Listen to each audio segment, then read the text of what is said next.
Third cell की बात करें तो उसका नाम क्या है, एम। क्या नाम है, एम। फॉर्मूला 2 और क्या करेंगे, एन का स्क्वायर। तो एन का स्क्वायर यानी कि 3 का स्क्वायर कितना, 9, और 2 से मल्टीप्लाई करेंगे तो कितने इलेक्ट्रॉन, 18 इलेक्ट्रॉन। कितने बेटा, 18 इलेक्ट्रॉन आ जाएंगे, 18 इलेक्ट्रॉन, ठीक है ना। और फोर्थ सेल की बात करें तो देखिए एन यानी कि 2 और 4 का क्या करेंगे, स्क्वायर। 4 का स्क्वायर कितना, 16, और 16 दूनी 32 इलेक्ट्रॉन आ जाएंगे। अब हमसे क्वेश्चन में क्या पूछ रहा है, वो एम कक्षा यानी कि थर्ड सेल तीसरे कोष में पूछ रहा है। किस में पूछ रहा है, तीसरे कोष में। तो तीसरे कोष में अधिकतम कितने इलेक्ट्रॉन आ सकते हैं, 18 इलेक्ट्रॉन आ सकते हैं, 18 इलेक्ट्रॉन आ सकते हैं। तो right answer option C. Right answer क्या हो जाएगा, ऑप्शन सी, ठीक है ना। चलिए भाई नेक्स्ट क्वेश्चन कि परमाणुकता के संदर्भ में ऑर्गन गैस क्या है, ऑर्गन क्या है, ठीक है ना। द्विपरमाणुक है, त्रिपरमाणुक है, बहुपरमाणुक है या एकल परमाणुक है। तो हमने आपसे कही थी कि जो परमाणु है वो स्वतंत्र अवस्था में नहीं रह सकता, ठीक है ना। लेकिन हमने इसके बताए थे एक्सेप्शंस यानी कि अपवाद हैं। भाई परमाणु स्वतंत्र अवस्था में नहीं रह सकता, बिल्कुल सही बात है, अनस्टेबल होता है परमाणु, ठीक है ना, स्वतंत्र अवस्था में। लेकिन इसके एक्सेप्शंस अपवाद हमने पढ़े क्या, इनर्ट गैस। क्या पढ़े थे बच्चों, इनर्ट गैस। और इनर्ट गैस को क्या कहते हैं, नोबल गैस, या इसी को कह देते हैं स्टेबल गैस, ठीक है ना, स्टेबल गैस। अक्रिय गैस, उत्कृष्ट गैस या स्थायी गैस की बात करें आप लोगों से तो देखिए 18 ग्रुप होता है, 18वां वर्ग, और इस 18वें वर्ग में अक्रिय गैसें होती हैं helium, neon, argon, krypton, xenon और रेडॉन, ठीक है ना। ये सभी की सभी कैसी होती हैं, एक परमाणुक होती हैं। कैसी होती हैं, एक परमाणुक।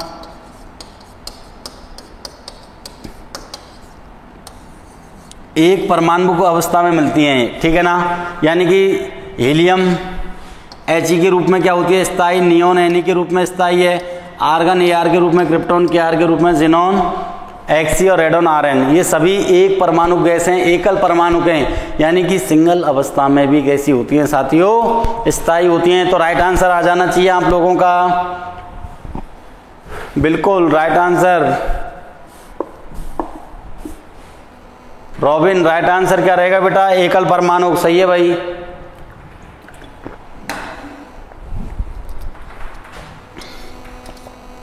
आंसर डी हो जाएगा, क्या हो जाएगा, डी, ठीक है ना। चलिए नेक्स्ट क्वेश्चन कि निम्नलिखित में से कौन सा क्षारकता का सही क्रम है, ठीक है, क्षारकता पूछ रहा है भाई वो।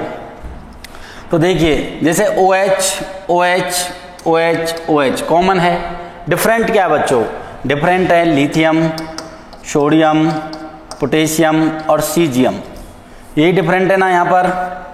चलिए भाई बात करें तो हमने देखा कि ये क्षार धातु में सभी की सभी एल्कली मेटल्स हैं। क्षार धातु या पहले वर्ग के क्या हैं, तत्व हैं, ठीक है ना।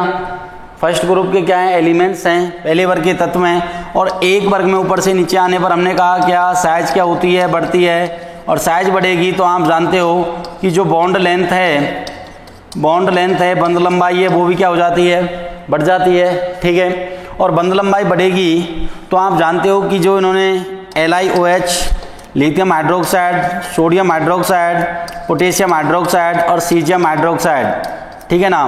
तो हमने देखा Li और OH इनके बीच की बॉन्ड लेंथ सबसे कम रहेगी, फिर बॉन्ड लेंथ क्या होती जाएगी, बढ़ती जाएगी, ठीक है ना। और बॉन्ड लेंथ अधिक होने के कारण सबसे अधिक बॉन्ड लेंथ किसकी रहेगी, CSOH की रहेगी।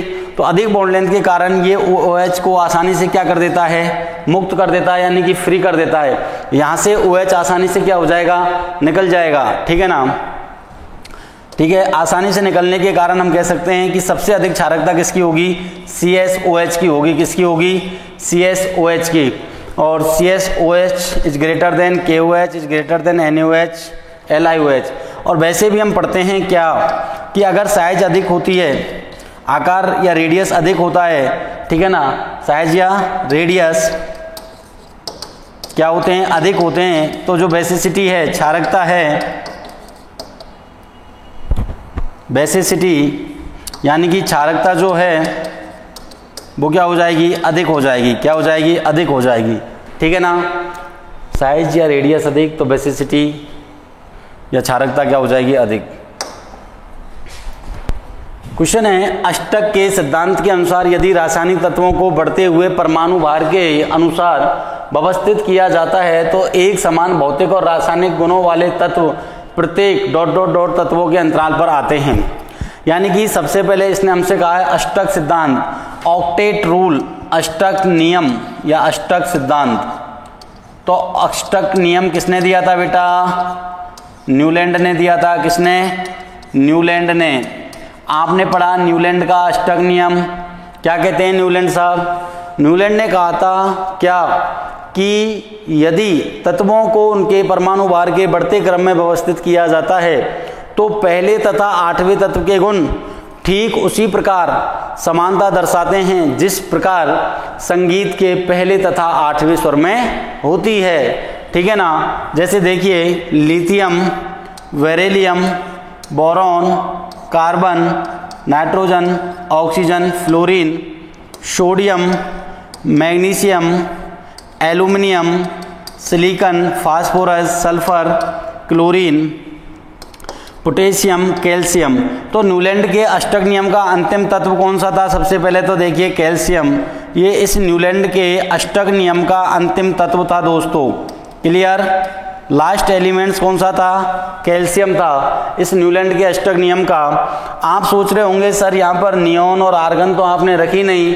तो बच्चों जब न्यूलैंड का अष्टक नियम आया था तब इनर्ट गैसों की खोज नहीं हुई थी, अक्रिय गैसों की खोज नहीं हुई थी। और अक्रिय गैसों की खोज नहीं हुई तो फ्लोरीन, और फ्लोरीन के बाद में क्या, सोडियम। ठीक है, तो ये पूछ रहा है कि भौतिक और रासायनिक गुणों वाले तत्व प्रत्येक कितने तत्वों के अंतराल पर आते हैं। तो जैसे देखो आपने पढ़ा लिथियम, सोडियम, पोटेशियम, ये एक ही ग्रुप के सदस्य हैं, एक ही वर्ग के सदस्य हैं। तो इनके भौतिक और रासायनिक गुण आपस में क्या रहेंगे, समान रहेंगे। भौतिक यानी कि फिजिकल प्रॉपर्टीज और केमिकल जो प्रॉपर्टीज हैं वो आपस में क्या रहेंगी, सेम रहेंगी। तो हम कह सकते हैं कि भाई ये तत्व कितने तत्वों के बाद में आ रहे हैं, ये पूछा गया हमसे क्वेश्चन में। ठीक है ना, तो lithium 1, 2, 3, 4, 5, 6, 7, lithium, beryllium, boron, carbon, nitrogen, oxygen, fluorine के बाद समान तत्व आता है लिथियम के कौन सा, सोडियम। ये दोनों भौतिक व रासायनिक गुणों में क्या हैं, समान हैं। तो हमने देखा कि कितने तत्वों के अंतराल पे आ रहा है, 7 तत्वों के अंतराल पे। तो राइट आंसर क्या हो जाएगा, 7 हो जाएगा। क्या हो जाएगा, 7। ठीक है ना, बिल्कुल राइट आंसर है आपका, बिल्कुल डी के राइट आंसर है भाई। जुड़े रहिए, इसी तरह से आंसर देते रहिए। ठीक है ना, चलिए नेक्स्ट क्वेश्चन की बात करें कि निम्नलिखित में से कौन सा समूह डॉवे-रायनर त्रिक नहीं है। तो न्यूलैंड के अष्टक नियम से पहले हमने पढ़ा था डॉवे-रायनर का त्रिक नियम। डॉवे-रायनर साहब ने क्या कहा था, इसने कहा था यदि तत्वों को 3-3 के समूह, यदि तत्वों के 3-3 के समूह बनाएं तो पहले तथा तीसरे तत्व के परमाणु भार का जो औसत है वो मध्य वाले तत्व के परमाणु भार के लगभग क्या आएगा, समान आएगा। किसने कहा था, डॉवे-रायनर ने। चलिए भाई, तो सबसे पहले लिथियम,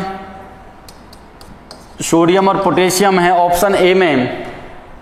तो लिथियम का भार कितना होता है, इसने यही कहा कि 3-3 तत्वों के समूह बनाएं, पहले तथा तीसरे तत्व के परमाणु भार का औसत। किसका, परमाणु भार। तो लिथियम का परमाणु भार 7, पोटेशियम का कितना होता है 39 और सोडियम का 23। तो पहला तत्व लिथियम और तीसरा तत्व पोटेशियम, पहले तथा तीसरे तत्व का परमाणु भार का औसत निकालने के लिए दोनों को जोड़कर 2 का भाग देंगे तो औसत आएगा क्या, 23। 7 और 39 46, और 46 में 2 का भाग गया तो 23। तो हमने यही तो कहा था पहले तथा तीसरे तत्व के परमाणु भार का औसत मध्य वाले तत्व के परमाणु भार के लगभग समान आता है। बिल्कुल मध्य वाले तत्व जो है उसके लगभग समान आ रहा है ना भाई। ठीक है, तो ये तो भाई डॉवे-रायनर त्रिक नियम का पालन कर रहा है, ये तो हमारा राइट आंसर होगा। ठीक है ना, वो कह रहा है त्रिक नियम नहीं है, त्रिक नहीं है। चलिए भाई, सेकंड उसने कहा नाइट्रोजन, फास्फोरस और ऑरम। तो देखिए नाइट्रोजन, फास्फोरस और ऑरम AU। नाइट्रोजन का परमाणु भार 14, फास्फोरस का 31 और ऑरम का कितना 197। तो इनको हमने जोड़ा तो ये तो कितने भाई भाई पहले तथा तीसरे तत्व को जोड़ा और औसत निकाला, ठीक है, तो जोड़ने पर देखो आप 211/2 तो लगभग 105.5 आ रहा है। ये तो बिल्कुल गलत है भाई, 105.5 तो मध्य वाले तत्व के लगभग समान नहीं आ रहा ना 31 के। तो चलो, तो हमारा निम्नलिखित में से कौन सा समूह डोबेरायनर त्रिक नहीं है? ऑप्शन बी हो जाएगा भाई। फास्फोरस का परमाणु भार 31 है और जो औसत आ रहा था वो क्या आ रहा है? 105.5, ठीक है ना। और देख लेते हैं क्लोरीन का परमाणु भार कितना। क्लोरीन, ब्रोमीन और आयोडीन। क्लोरीन का परमाणु भार 35.5, ब्रोमीन का 80 और आयोडीन का 127, ठीक है ना। तो देखो आप पहले तथा तीसरे तत्व को जोड़ा, यानी कि 35.5 प्लस 127/2 जोड़ने पर 162.5/2 तो कितना आ जाएगा? लगभग 81 पॉइंट कुछ आएगा। और ये 80 है, यानी कि राइट है यही, लगभग समान, मध्य वाले तत्व के लगभग समान। कैल्शियम का परमाणु भार देखो, कैल्शियम, स्ट्रांसियम, बेरियम। कैल्शियम का 40, स्ट्रांसियम का 87 और बेरियम का 137, ठीक है ना। तो पहले तथा तीसरे तत्व को जोड़ा, 40 प्लस 137 कितना? 2 औसत निकाला तो 177/2 करेंगे, 2 × 16 लगभग 88 पॉइंट कुछ और 87।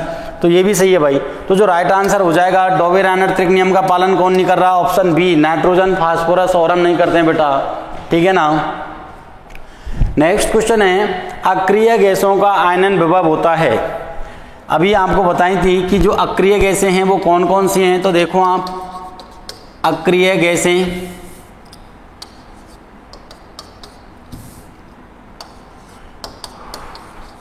अक्रिय गैसें, अक्रिय गैसें कौन कौन सी है भाई? अक्रिय गैसें हैं हीलियम, नियोन, परमाणु क्रमांक 2 10, आर्गन कितने पे? 18, क्रिप्टॉन कितने पे? 36 और helium, neon, argon, krypton, xenon कितने पे? 54 और रेडॉन, आरएन कितने पे? 86, ठीक है ना। ये क्या है? अक्रिय गैसें हैं। और हमने देखा था कि ये कैसी होती हैं? पूर्ण पूरित होती हैं। इनका जो विन्यास होता है ना, फुलफिल्ड होता है, फुलफिल्ड कॉन्फ़िगरेशन होता है, पूर्ण पूरित विन्यास होता है इनका, पूर्ण पूरित विन्यास होता है, ठीक है ना।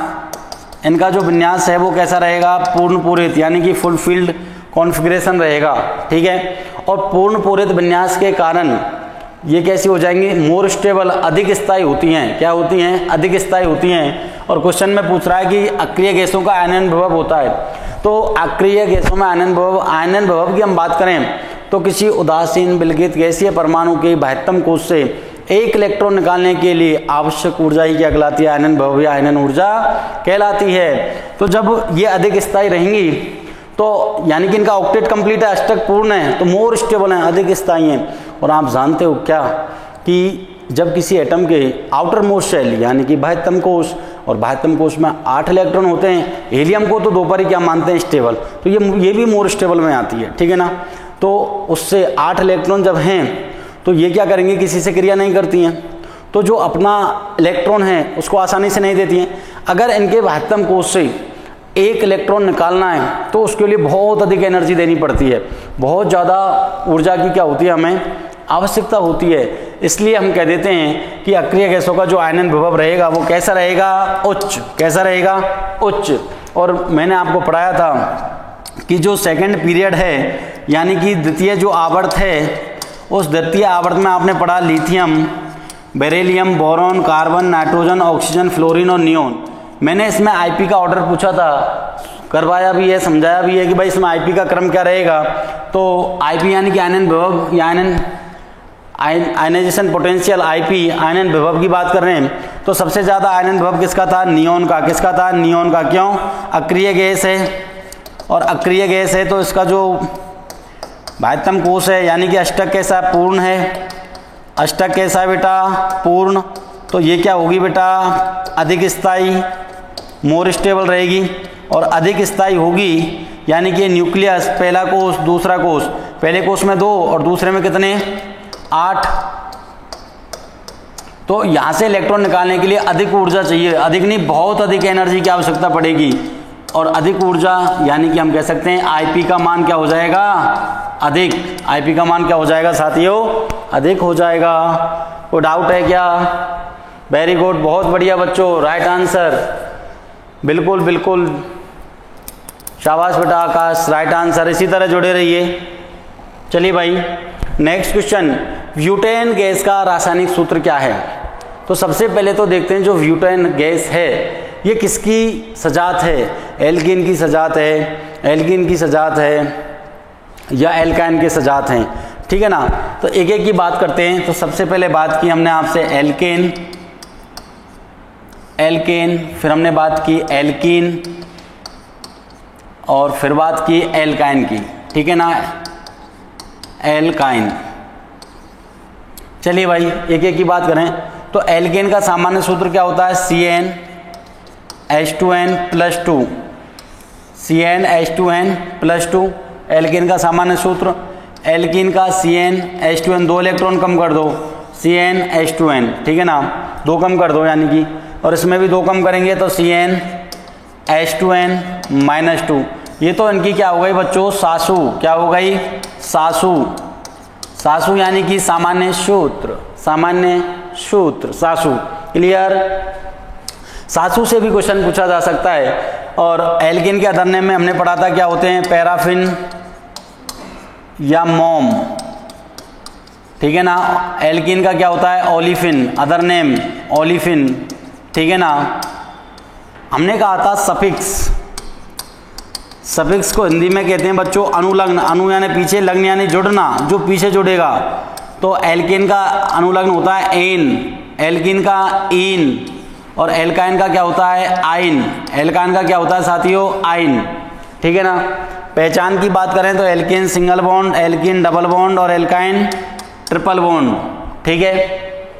पहले सजात की बात करें तो मेथेन होता है CH4, इसमें C2H4 होता है एथेन, और इसमें C2H2 होता है एथाइन, ठीक है ना। पहले पहले सजात है भाई, इसको बोलते हैं क्या, मेथेन, इसको क्या बोलेंगे, एथेन, इसको क्या बोलेंगे, सॉरी मेथेन, और इसको बोलते हैं इन यानी कि एथीन, और इसको बोलेंगे एथाइन, ठीक है। संकरण की बात करें तो एल्केन CH4 में हमने संकरण निकाला था, क्या होगा, sp3, C2H4 में संकरण निकाला हुआ है, क्या होता है, sp2, और C2H2 में sp। तो क्वेश्चन यहाँ से भी पूछा जा सकता है कि भाई एल्केन में संकरण sp3, एल्कीन में sp2, एल्काइन में sp होता है, ठीक है ना, ध्यान रखना भाई। अब देखो आप, वो कह रहा है कि ब्यूटेन गैस का रासायनिक सूत्र क्या है। तो ब्यूटेन सफिक्स क्या लग रहा है, एन लग रहा है, यानी कि जो ये ब्यूटेन है ये किसकी सजात है भाई, एल्केन की सजात है, एल्केन परिवार का सदस्य है। तो एल्केन में एक कार्बन पे CH4 बनता है, 2 कार्बन रखते हैं तो C2 और 2 दूनी 4 6, यानी कि देखो 4 और 2 6, C2H6, C3H8 बन जाएगा, 2 + 2 करते चलना, और C4H10, ये एल्केन का सजात है भाई, C4H10। तो इसी को हम क्या कह रहे थे, ब्यूटेन, क्या कहेंगे, ब्यूटेन, क्या कहेंगे, butane. Right answer C4H10, option number B, option B, ठीक है ना। और C5H10, C4H8 ये किसके सजात हैं, एल्कीन के, किसके, एल्कीन, एल्कीन का पहला सजात C2H4, एल्कीन का दूसरा सजात C3H6 आ जाएगा, ठीक है ना, C3H6, नहीं, देखो आप एल्कीन में CnH2n यानी कि 2, तो C2 और 2 दूनी 4, पहला सजात तो यही बना, और C3H6 दूसरा, C4H8, ठीक है ना। तो ध्यान रखना आप, एल्केन, एल्कीन, एल्काइन के सजात की बात करते हैं तो प्रत्येक सजात के मध्य CH2 का अंतर रहता है, यानी कि 14 अनुभार का अंतर रहता है, 2 हाइड्रोजन का भार और 12 कार्बन का भार, ठीक है ना। तो भाई इन फॉर्मूले से आप इनके क्या देख सकते हो, होमोलॉग्स देख सकते हो, सजात क्वेश्चन बनने की संभावना रहती है भाई, यहाँ से ध्यान रखना इस चीज़ का। चलिए, तो ब्यूटेन गैस एन लग रहा है, एन किसका अनुलग्न होता है? एल्केन का। इन होता तो क्या समझ जाते हैं? एल्कीन। और आइन होता तो आइन। जैसे वो कहता ब्यूटाइन तो हम कहते हैं एल्काइन की बात कर रहा, वो कहता ब्यूटीन तो हम कहते हैं एल्कीन की बात कर रहा, उसने कहा ब्यूटेन, यानी कि एल्केन की बात कर रहा है। और C4H10 किसका सजात है? एल्केन का सजात है, ठीक है ना। और C4H8C5H10 किसके सजात हैं? दोनों की दोनों ही एल्कीन के सजात हैं, ठीक है ना। और एल्काइन देखो, एल्केन में नंबर ऑफ कार्बन से को दोगुना करके +2 कर देते हैं, और इसको एल्कीन में जितने कार्बन होते हैं उससे दुगना हाइड्रोजन हो जाता है, ठीक है ना। रही बात इसकी एल्काइन की बात करें तो C2H2 और C3H4 और C4H6, ठीक है ना।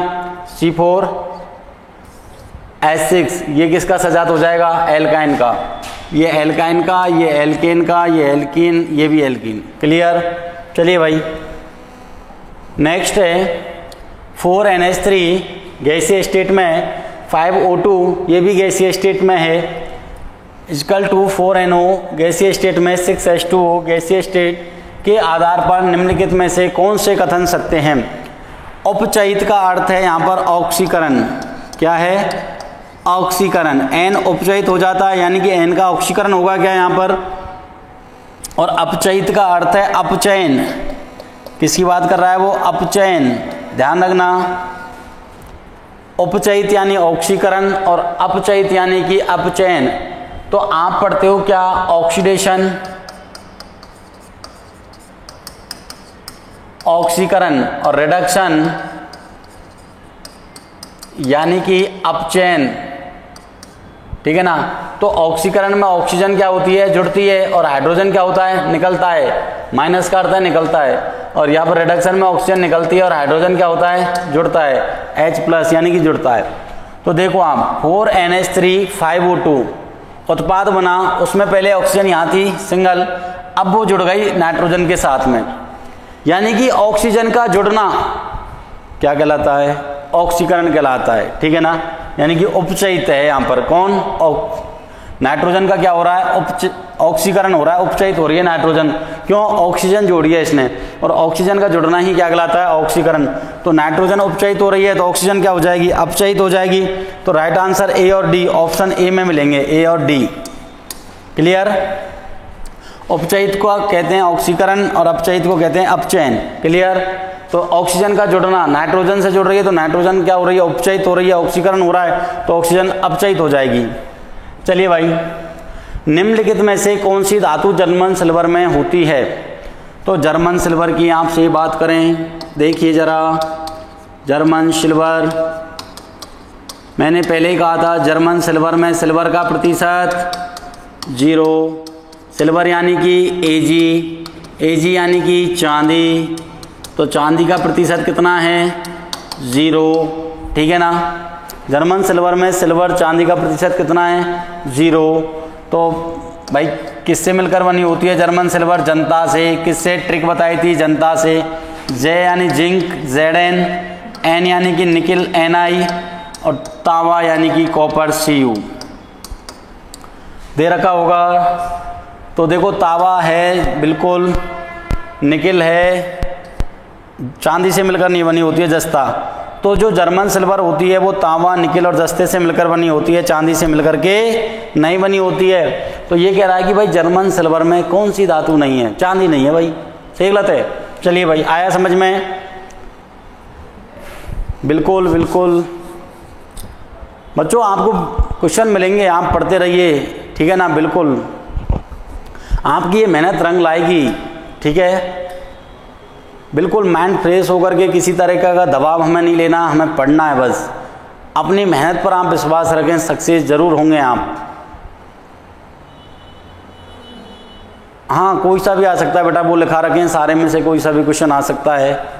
बिल्कुल दीपेंद्र, शाबाश बेटा शाबाश, जुड़े रहो।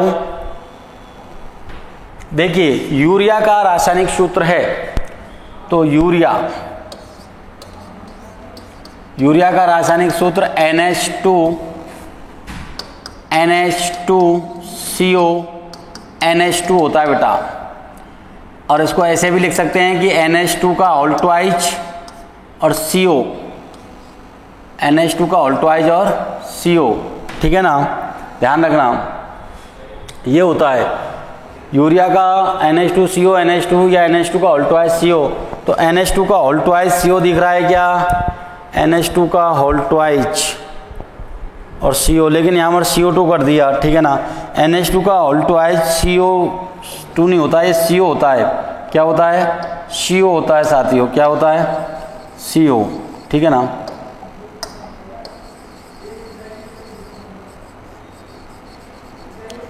यानी कि NH2 का होल ट्वाइज CO। मैंने कहा ना दोनों तरीके से कैसे भी लिख सकते हैं, या तो लिख सकते हो आप NH2 यूरिया का फॉर्मूला NH2CO NH2 या NH2 का होल ट्वाइज CO, NH2 का होल ट्वाइज CO।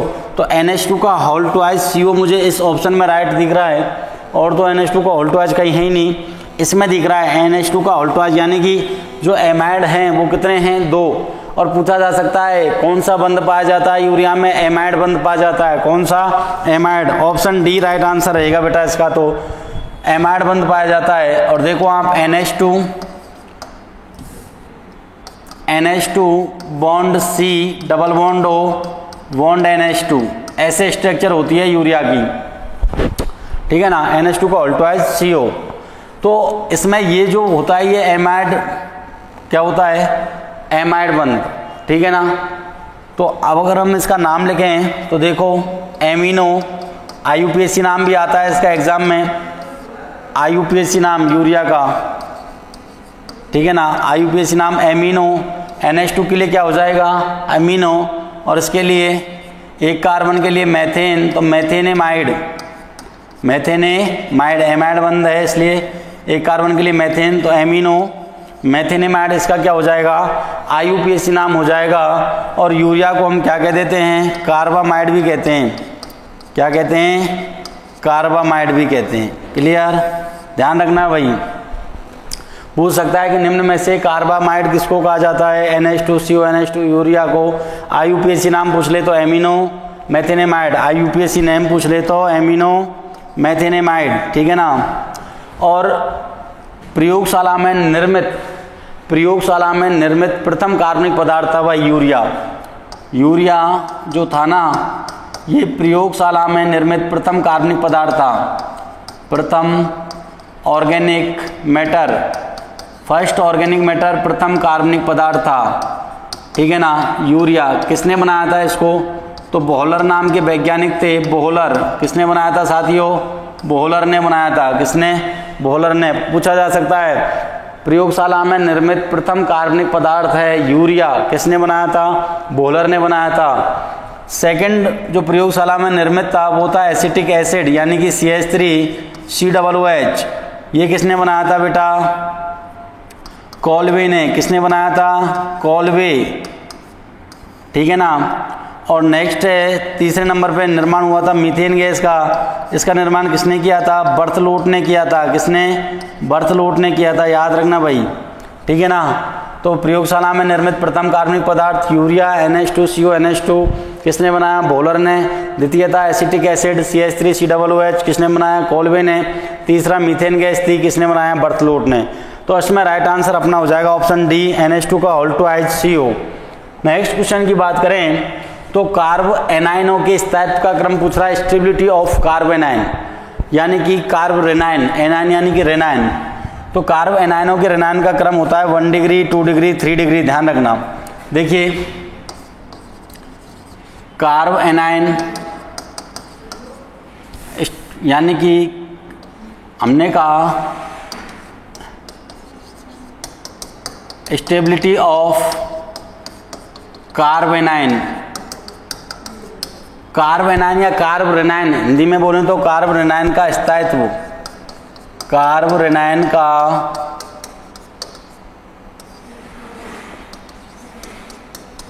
स्थायित्व। और कार्ब रेनाइन के स्थायित्व की बात करें तो 1 डिग्री कार्ब रेनाइन सबसे अधिक स्थायित्व प्राप्त होता है। फिर 1 degree is greater than 2 degree, is greater than 3 degree, ठीक है ना। ये तो कार्बन आयनों के स्थायित्व का क्रम है। और मैंने कहा कि stability of carb cation, carb धनायन का स्थायित्व,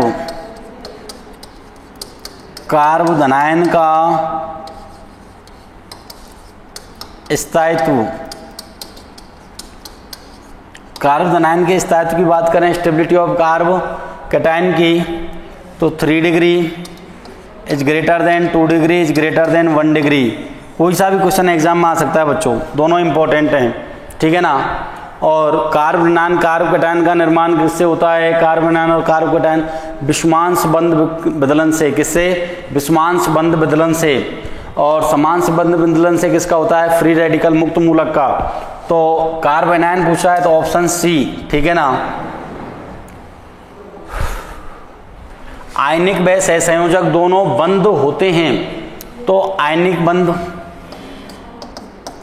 आयनिक व सहसंयोजक दोनों बंद होते हैं। HCl में, H2 में, HCN में, या इनमें से कोई नहीं। तो देखिए आयनिक बंध का नाम होता है वैद्युत संयोजी बंध भी कहते हैं इसको, वैद्युत संयोजी बंध, वैद्युत संयोजी बंध भी कहते हैं बेटा इसको, वैद्युत संयोजी बंध, ठीक है ना। तो वैद्युत संयोजी बंध आप इसको कह रहे हो।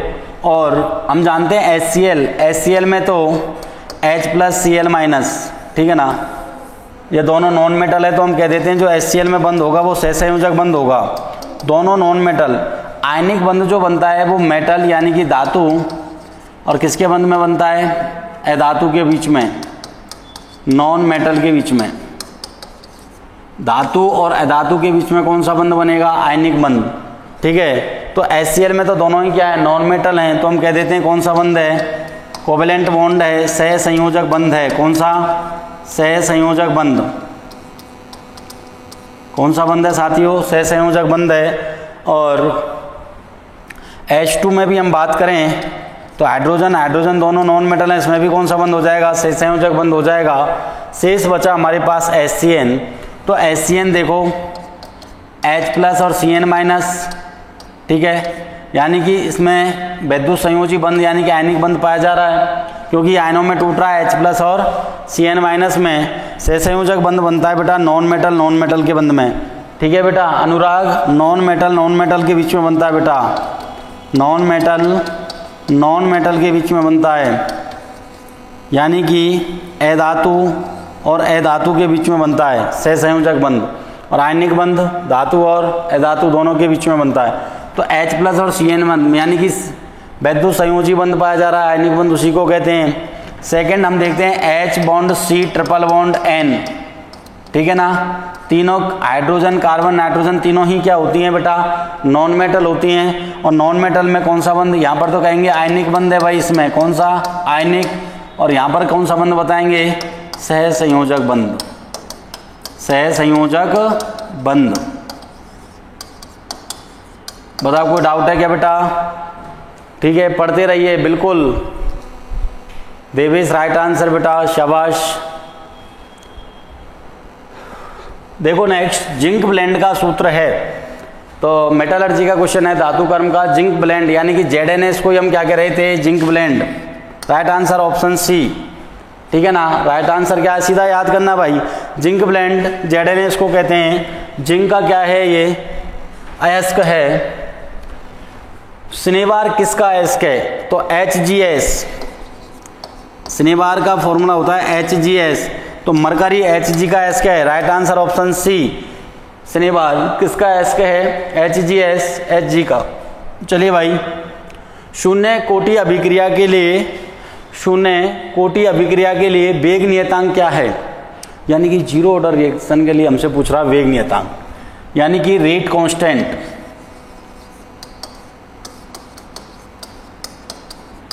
रेट कांस्टेंट वेग नियतांक निकालने के लिए, की इकाई निकालने के लिए, unit of rate constant, unit of rate constant यानी कि दर या वेग नियतांक की इकाई निकालने के लिए एक ट्रिक हम पढ़ते हैं क्या? मोल 1 माइनस एन लीटर n-1 और सेकेंड इनवर्स ठीक है ना। तो देखिए आप जीरो ऑर्डर यानी कि ZOR जीरो ऑर्डर रिएक्शन के लिए देखें तो मोल n क्या है यहाँ पर कोटि है, तो 1 माइनस क्या करेंगे 0 और लीटर क्या है बेटा कोटि, तो 0 माइनस 1 हो जाएगा, n की वैल्यू 0 और सेकंड तो क्या आएगा इनवर्स। तो जो ZOR के लिए यूनिट ऑफ रेट कांस्टेंट यानी कि दर या वेग नियतांक की इकाई की वैल्यू आएगी वो आएगी मोल, पॉजिटिव है एक तो एक को लिखना जरूरी नहीं होता इसलिए मोल, लीटर में -1 है तो लीटर इनवर्स हो जाएगा और साथ में क्या आ जाएगा सेकंड इनवर्स। FOR के लिए देखें यानी कि फर्स्ट ऑर्डर रिएक्शन के लिए देखें तो देखिए आप फर्स्ट ऑर्डर रिएक्शन के लिए मोल और 1 माइनस कितना 1 लीटर 1 माइनस 1 और सेकंड इनवर्स, तो मोल की पावर 0 लीटर की पावर 0 तो इनको तो लिखेंगे नहीं, पावर 0 यानी कि 0 हो जाते हैं और जो यूनिट आती है वो क्या आ जाती है सेकंड इनवर्स में, किसमें फर्स्ट ऑर्डर रिएक्शन के लिए जो वेग या दर नियतांक की इकाई आएगी वो आएगी सेकंड इनवर्स और जीरो ऑर्डर रिएक्शन के लिए मोल लीटर इनवर्स और सेकंड इनवर्स आ जाएगी और SOR यानी कि सेकंड ऑर्डर रिएक्शन के लिए मोल 1 माइनस 2 लीटर, फॉर्मूले में रख रहा हूँ वैल्यू भाई देख लेना, मोल 1 माइनस n की जगह क्या रख दिया 2 लीटर n-1 यानी कि 2 माइनस क्या कर दूंगा 1 और सेकंड इनवर्स ठीक है ना। तो देखो आप मोल की पावर कितना -1 लीटर कितना 1 पॉजिटिव 1 आएगा, लिखना जरूरी नहीं है, लिखना चाहो तो लिख लेना और सेकंड क्या आ जाएगा इनवर्स, सेकंड इनवर्स तो सब में आएगा। ये इनकी क्या है यूनिट, तो हमसे पूछ रहा है वो शून्य कोटि अभिक्रिया यानी कि जीरो ऑर्डर रिएक्शन के लिए, तो जीरो ऑर्डर रिएक्शन के लिए जो यूनिट ऑफ रेट कांस्टेंट है दर या वेग नियतांक की इकाई है वो हो जाएगी mole litre inverse second inverse. तो mole litre inverse second inverse option A, ये ऑप्शन ए इसमें राइट आंसर हो जाएगा, मोल लीटर इनवर्स और सेकंड इनवर्स ठीक है ना। मोल